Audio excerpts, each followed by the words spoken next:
Amis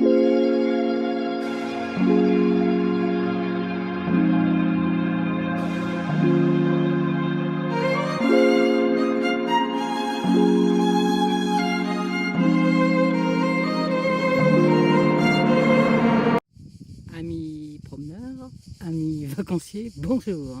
On se retrouve pour cette vidéo spéciale vacances, spéciale été.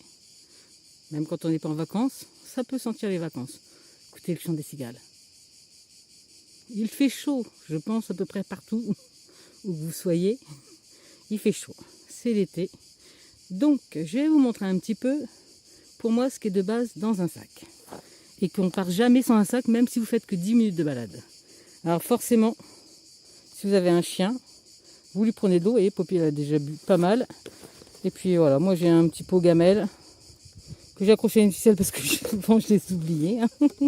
Ensuite, j'ai une poche quand même plastique, ça c'est des trucs pour les crottes du chien.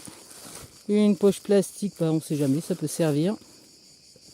Et puis bah, surtout bien sûr, des sacs papier comme toujours. Alors plusieurs comme ça pour différencier ce qu'on va pouvoir récolter. Alors à savoir quand même que quand il fait chaud, si vous récoltez une plante, elle va avoir tendance à faner direct.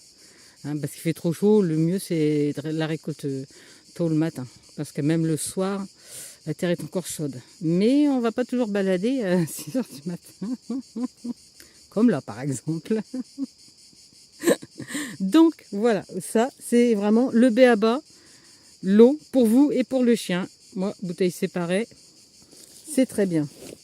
Ensuite, que vais-je trouver dans mon petit sac?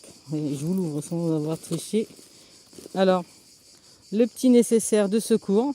Voilà, premier secours. Il y a les petits pansements, il y a les petits désinfectants dedans, les petites bandes, ça peut servir. Vous allez un peu plus loin, pompe à venin, bien sûr.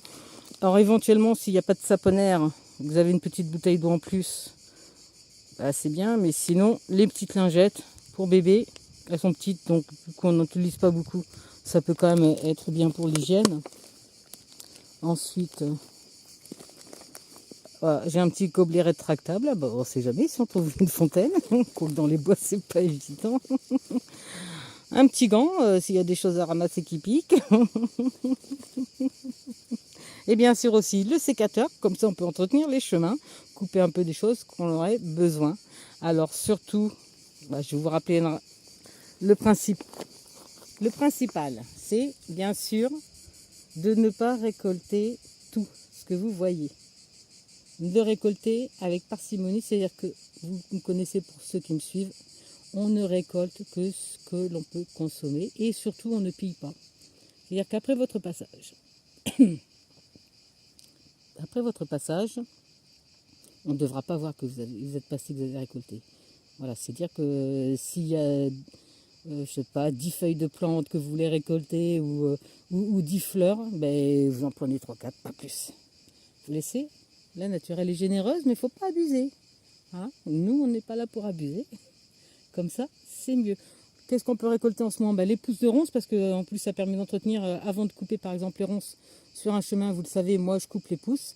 Ça fait vraiment des super tisanes, bien fruitées. On peut même les boire en froid. C'est mieux, puisqu'on ne va pas mettre de sucre. On peut toujours rajouter un peu de sucre si vous aimez sucré, mais le mieux c'est de le prendre nature. Vous avez les figues, par ici, les feuilles de figues jeunes, c'est pareil. En infusion, c'est vraiment le top. Le thym, le romarin, l'origan. L'origan, là, en ce moment, c'est plein pot, puisqu'il est un peu fleuri aussi. Donc ça, c'est le top. Bien sûr, vous allez avoir aussi les plantes à récolter pour faire les petites préparations. Donc vous avez sans marcette, vous allez remettre de grand-mère, là, vous allez en trouver plein. Surtout le plantain, lancé au lait. Ah, Poppy qui revient. Et Poppy qui a soif, vous voyez. Voilà, un chien assoiffé. Parce qu'il a fait son petit tour. Ça va, Poppy? Eh bien, écoutez, on va se dire à bientôt. Alors, je vous rappelle de prendre toujours ce qu'il faut. Et puis, même si vous n'êtes pas en vacances, sortez ce petit chemin. Et toujours, il y en a toujours un près de chez vous. Et il est toujours merveilleux à découvrir. Ne serait-ce que dans la nature, là, au frais, un peu avec un petit peu d'air. On voit un peu, ça bouge. et ben c'est génial. On va pas laisser Poppy attendre plus longtemps parce qu'il est assoiffé et que c'est important pour leurs reins, puisque je vous rappelle que les chiens, eux, ne transpirent pas que par la langue. Donc c'est important de leur donner de l'eau pour les rafraîchir premièrement. Et deuxièmement, pour les reins, c'est bon aussi, je crois. Demandez des renseignements à votre vétérinaire. Dites-vous ce que vous prenez dans votre sac. Peut-être que j'oublie quelque chose. Et on se dit à bientôt. Bonne promenade, bonnes vacances. Portez-vous bien.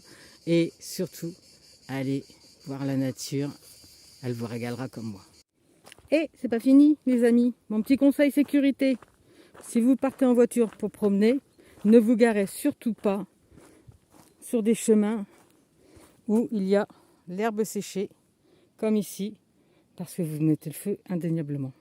On a eu le coup à Frontignan, un feu pendant des heures à côté des maisons, sur un terrain vague. Une voiture qui s'était garée, un camping-car qui s'était garé, et tout ce qui était en dessous du moteur était très très chaud. Le pot d'échappement, tout ça, et ça a enflammé la paille. Le machin, il a pété. Ils ont perdu tout ce qu'ils avaient. Et puis, ils ont risqué pour tous, quoi. C'est trop dangereux, les amis. Faites attention où vous vous garez, surtout en plein été, quand il fait sec. Ne vous garez jamais sur des endroits, sous prétexte qu'il y ait de l'ombre ou n'importe quoi, sur des endroits qui sont secs, parce que vous risquez, de perdre votre véhicule, de mettre le feu et de mettre beaucoup de gens en danger. Donc le jeu n'en vaut pas la chandelle, comme on dirait. Ça va flamber. Alors, promenez-vous en toute sécurité. Salut, cette fois-ci, c'est fini. Poppy est déjà parti.